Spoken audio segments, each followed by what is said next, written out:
2026-এ কোন কোন রাশিদের ক্ষেত্রে কিন্তু আসবে অর্থনৈতিকভাবে, রিলেশনশিপের ক্ষেত্রে এবং কেরিয়ার বিজনেসে আমূল পরিবর্তন। এটা নিয়েই আজকে আমাদের টপিক, কোন রাশি হতে চলেছে রাজা আর কোন রাশিদের ক্ষেত্রে থাকবে একটুখানি নিউট্রাল রেজাল্ট, অবশ্যই আমরা ডিসকাস করব। নমস্কার, আমি অ্যাস্ট্রোলজার বাস্তু কনসালটেন্ট নিউমারোলজিস্ট সুপর্ণা পাল যাদব।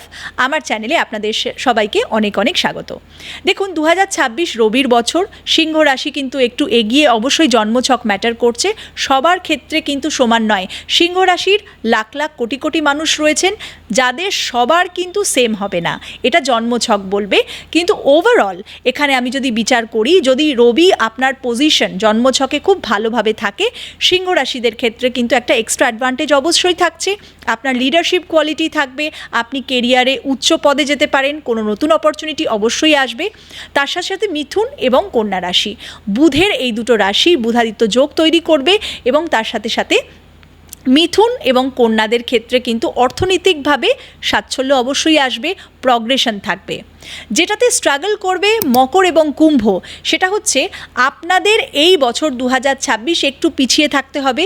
শনি ডিলে করাবে, অ্যান্টি রিলেশন ক্রিয়েট করছে, সেখানে রিলেশনশিপে কমপ্লিকেশন থাকবে।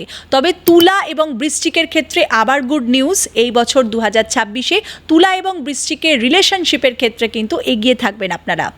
সম্পর্কের ক্ষেত্রে বাড়ির মামলা মকদ্দমা এবং তাছাড়া লিগাল কোনো সমস্যা যদি কারুর চলে থাকে, সেক্ষেত্রে কর্কট রাশিকে সচেতন থাকতে হবে। ইনহেরিটেন্স অফ প্রপার্টি রিলেটেড কোনো রকম সমস্যা হতে পারে কর্কট এবং মেষ রাশির। তো আমরা ডিসকাস করলাম 2026-এ অবশ্যই সিংহ রাশি, মিথুন এবং কন্যা, তুলা এবং বৃশ্চিক একটু এগিয়ে রয়েছে অন্যান্য রাশিদের ক্ষেত্রে। Healing astro, heal your life.